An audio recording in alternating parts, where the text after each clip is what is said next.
ভাবে বলতে পারছে না যে ফিয়ার হবে না নন ফিয়ার হবে। নির্বাচনের একটি সিদ্ধান্ত আসতে হবে। আমরা ফিয়ার পদ্ধতিতে নির্বাচনে যাব না ৭২-এর সংবিধানের নির্বাচনে যাব। সলিমুল্লাহ হারিকেন দিয়ে পাঁচি দিয়ে জনগণকে বলবো যে আমাদের দায়িত্ব ছিল আপনাদের কাছে হারিকেন নিয়ে আসা। আমি অভিনন্দন জানাই জুলাই বিপ্লবের এই ছেলেদেরকে, যাদের সাথে আমরা আমাদের ছোট শক্তি কাঁধে কাঁধ মিলিয়ে ফ্যাসিস্ট হাসিনার পতনের জন্য আন্দোলন করেছিলাম, সংগ্রাম করেছিলাম। রাজনৈতিক দলগুলো সম্পূর্ণভাবে যখন ব্যর্থ হয়েছিল, তখন এই ছেলেরা জীবন দিয়ে একটি ফ্যাসিস্ট সরকারের পতন ঘটিয়েছে। আমাদের সার্বভৌমত্ব বিপন্নের দিকে চলে গিয়েছিল। সত্যিকার অর্থে আমাদের স্বাধীনতা বলতে কোনো বিষয় ছিল না।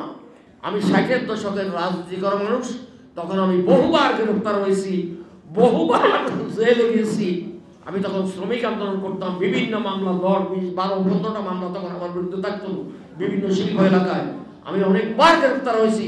১৬ ঘন্টা থেকে ১৮ ঘন্টার বেশি কোনোদিন আমাকে হাজতখানায় রাখা হয়নি। হাসিনার পতনের পরে সমস্ত রাজনৈতিক দলকে এক জায়গায় একটি সিদ্ধান্ত নেওয়ার দরকার ছিল। আমাদের সার্বভৌমত্ব বিপন্ন, সমস্ত সীমান্ত এলাকায় বারবার করে আমাদের সীমান্তের উপর আক্রমণ আসছে। আমাদের স্বাধীনতা এখনো পূর্ণাঙ্গভাবে আমরা আমাদের জায়গায় দাঁড়াতে পারিনি। আপনারা জানেন, বার্মা থেকে আমাদের রোহিঙ্গাকে দিয়ে সমস্ত চট্টগ্রামকে আজকে বিষাক্ত করে বলা হয়েছে। সেখানে নানা কনস্পিরেসি আছে বলে আমাদের কাছে সংবাদপত্রে খবর আসছে, সাংবাদিকেরা আমাদের কাছে তুলছে। এই সকল রাজনৈতিক দল এসব কথা বলে না, তারা বলে না তাদের সার্বভৌমত্বের কথা।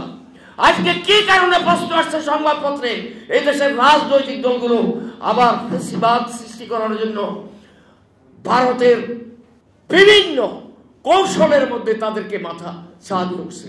কেন ঐক্যবদ্ধভাবে বলতে পারছে না যে ফিয়ার হবে না নন ফিয়ার হবে? যারা জুলাই বিপ্লব সংগঠিত করেছে তাদেরকে এ কারণেই যে মুসলিম লীগ শব্দটি আজকে আমরা কথা বলতে পারছি, মাঠে আসতে পারছি। আমরা চট্টগ্রাম প্রেস ক্লাবে কয়েকদিন আগে মিটিং করে আসছিলাম। সাম্প্রতিক আমাদের অনেক প্রোগ্রাম আছে।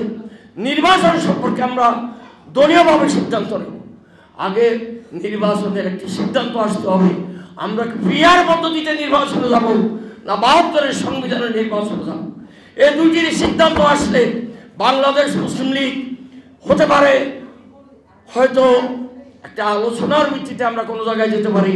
এমন হতে পারে যে আমরা আমাদের প্রত্যেকটি সিটে একটা লক্ষ্যে নবাব সলিমুল্লাহ হারিকেন দিয়ে পাঁচি দিয়ে জনগণকে বলবো যে আমাদের দায়িত্ব ছিল আপনাদের কাছে হারিকেন নিয়ে আসা, আপনারা আপনাদের প্রতিনিধি নির্বাচন করেন।